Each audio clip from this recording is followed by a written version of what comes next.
Hi, I'm your host Vasco Duarte. Welcome to the Scrum Master Toolbox podcast, where we share tips and tricks from Scrum Masters around the world. Every day, we bring you inspiring answers to important questions that all Scrum Masters face day after day. Hello everybody, this is Friday Product Owner episode and also TGIF, of course, with Jean Coetzee. Hey Jean, welcome back. Thank you, Vasco. Happy Friday. Happy Friday, everybody. So we'll talk about a great product owner in a minute, Jean, but to get us started, let's go into the most interesting and sometimes also the most complex example, the anti-pattern. Share with us what might have been potentially the worst product owner anti-pattern you've witnessed in your career. The most common and the worst anti-pattern for me is the product owner being a proxy for the business owners or sponsors. I see this keep reoccurring, and I relate this also to the role of the definition of a product owner. Again, I'm going to be controversial here for some people. The role of the product owner has devolved into something, or maybe even disrespected to some degree. And what I mean by this is that if a product owner is given this title, it's not a passion job. People don't just go out and try and be a product owner. I've never actually met someone who says, I want to be a product owner. And I've yet to meet that person and have this discussion. And maybe some of you are out there, and please reach out to me if you are a passionate product owner. But I would like to challenge that the product owner role is not a proxy role, because we keep seeing this in the Agile.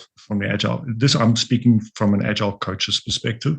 We keep seeing product owners being put in these roles, and they perhaps don't see the essence of the product owner role.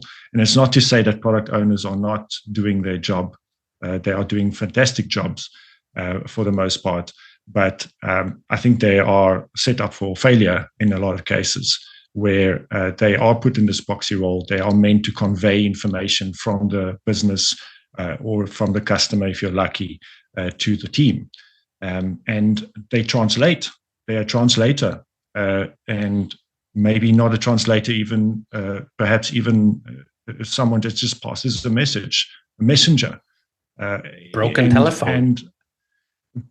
And that means, what does that mean? It means that the product owner is disempowered. They are not the one that makes the decision. What's the product owner supposed to be according to the Scrum Guide? Well, product owner is supposed to be a decision maker on priorities, right? They're supposed to be the guidance for the team. So what we keep seeing is not that exactly. So.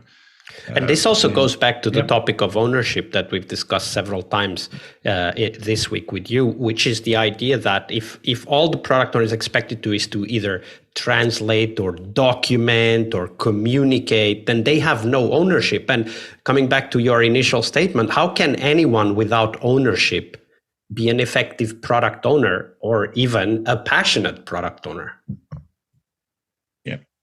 Yeah, I think it starts with that point of passion. So we have to take ourselves back to that square one. It's like, how did you get into this role? Did you make the right decision getting into this role? Where did you feel like you lost control of your decision-making power? And if it is during that transition of whatever role you come from, or even during your product owner role, maybe you went from one organization to the next, is questioning whether that is the right place for you. And how can you we come back to reimagining roles and character. Reimagining yourself as a product owner, what does that look like? Are you supposed to be a servant leader? Are you supposed to have a decision-making power? Are you empowered? Asking the right questions there, I think, might lead you in the right direction. Yeah, absolutely. And great reflection questions for us to ask together with the product owner in our role as Scrum Masters, for sure. But of course, there aren't just bad examples. There are also some amazing product owners out there, Jean. So share with us the best product owner you've ever worked with. How did they work? Right. The product owner that I'm thinking about is someone that did not go through any product owner training. They didn't go through Agile training even. They came in without a. They weren't influenced. They weren't biased. They had all the right intentions to assist the team in reaching its end goal. And they role model behaviors that I was completely astounded by. But they were also, most importantly, owning and not managing. So give me like an example of what that meant for that product owner. Well, you can argue that what we currently faced with a lot of the times as maybe another anti-pattern is product managers and not product owners. So owning is very different to managing. And you're not a team manager, you're not a product manager, you're a product owner. And what that means is probably in the description is finding the idea of owning the concept. And this has to do with leading the change of what the team is aiming for, and setting a vision for the team, and living that vision. And we see that the Scrum Master is supposed to protect the team sometimes from outside interference. And this product owner that I'm giving an example of was the one that was protecting the team in some way. And I felt that was interesting to experience, because he did not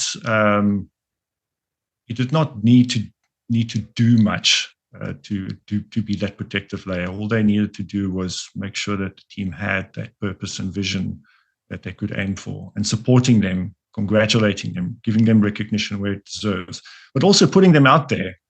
If they messed up, then it holding them accountable to the things that they said they would do. So being real, so not overprotecting them. You could bubble wrap your team and protect them at all costs, but we know what that leads to. But you should. That's supporting ownership of the team. So he empowered the team to be owners of their purpose. I really love that phrase. He empowered the team to be owners of that purpose. Unfortunately, Jean, we're getting close to the end. I would love so much to dive into all of these topics we've discussed today and during the rest of the week for a bit longer. But before we go, where can people find out more about you and the work that you're doing? You can find me on LinkedIn. I'm not the most active person on LinkedIn. I must confess, LinkedIn has become a little bit of a place where I try and avoid. But it is a place to reach me, and I think it's probably the most appropriate one. Absolutely. We'll put the link to Jean's LinkedIn page on the show notes so that you can all go out and check it out. And also, why not reach out and ask a few questions, spark that conversation. Jean, it's been a pleasure. Thank you very much for being here and for your generosity with your time and your knowledge. Thank you, Vasco, and thank you for having me. It was lovely. One more week of the Scrum Master Toolbox podcast is over, but there's a lot more we have to share. We have developed our own membership site where you find a community of active and engaged Scrum Masters. In this site, you get access to exclusive content and get to interact with us, your podcast hosts, as well as the best Scrum Masters in the world. So join us at scrummasterpodcast.com and keep this podcast free of advertising. See you next week for one more full week of Scrum Master tips and tricks. We really hope you liked our show. And if you did, why not rate this podcast on Stitcher or iTunes? Share this podcast and let other Scrum Masters know about this valuable resource for their work. Remember that sharing is caring.